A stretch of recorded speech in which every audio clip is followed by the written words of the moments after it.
So Kevin, what did you hear? Well, what I really like about this system is there's a really strong sense of the transients being preserved. Like when you hear a lot of the percussive and that sort of thing, it really comes through very well. I really like the system a lot. I think tonally it's very, very good. It may not be up to the level of quite the best, but it's pretty good. The downside is it's just a small system, so it doesn't make... I get a lot of the top level equipment, and this system is 98% of what great systems do. And not quite. Not quite, but I'll tell you, it's so close. I mean, viewers, you don't have to have $200,000 loudspeakers. These loudspeakers are under $7,000. I think they're $7,500. $7,500. The amplifier retails for $7,000. The preamplifier is a classic motif that you can get and you can find secondhand for very reasonable. This system, all told, is no more than $25,000. Yeah, not even that. Not even that. Not even that. And it's so musically compelling. When that box suite for cello came in, I was hearing things. We were standing right over to the side. The microphone hasn't changed position. The Sony mics are right where they are now, was right where you listened to when we were playing the tracks. And I heard the body of that cellist right over here. I could hear him breathing,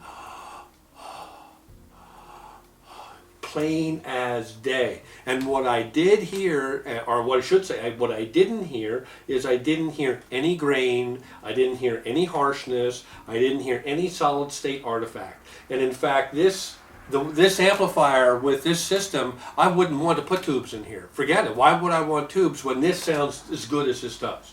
Oh yeah, I think that's the argument you could make, is that an amp of this sort, at least in the system we have here, gives you 98%, get back to the famous 98% of the advantages of tubes without, the downsides, which we won't have to enumerate because we all know what they are. So really there's no reason, I think, to search out tubes, especially at the same kind of price range. Maybe there's some $30,000 tube amps that you might argue for. There better be. But yeah, you hope. Yeah. But a tube amp in this price range, I don't think it's going to give you quite as much generally. Well, it's not going to give you the control in the low end. This has a very high damping factor. Another thing is this amp is deadly quiet, and Kevin was right. There's something about this amp that's a little bit different than some of the other solid-state amplifiers I've heard under $10,000. It's that it's liquid and it's effortless and it's quiet and it's maybe those vibes. You can scoff at them. It's easy to do. There's some technical reasons why they do what they do, but it's easy to say, oh yeah, it's another one of those things, to sell me an amplifier. But the results sort of vindicate the use of them, I would think. I mean, you'd have to hear the amp without them to know for sure, but it's hard to parse it out, which is which. Yeah. But generally speaking, I have to say that the topography in this, all in all, is worked out to really make it a fine amplifier.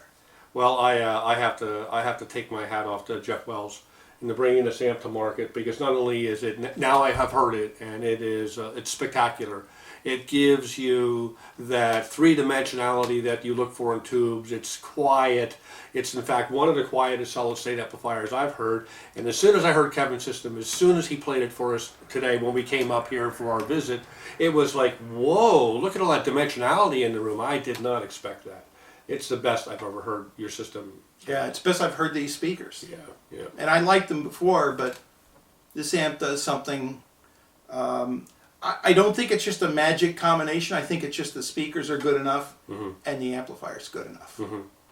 So I urge you guys, seek out this amplifier if you're looking for, I use the word with caution, affordability at $7,000. At least we're not saying it's a bargain at $20,000, because it's so this is really a worthy amplifier, I think, and I propose that it can play with any amplifier out there. What else can you say? Yeah, that's pretty much my experience with it. if you don't have $30,000 to buy an amplifier, don't feel bad, just buy this. Yeah, don't feel bad at all. And then look at the beautiful faceplate, look at the meter, and then you can just kind of go to your buddy who has that expensive amplifier, who's always struggling to get his system sounding good. With this amplifier, your system's always going to sound good. That's what I say. I agree. Okay. Peter Bruning reporting. And Kevin Olson for avshowrooms.com. On the Wells Innamorata power amplifier. Thank you very much. Hope you enjoyed listening with us.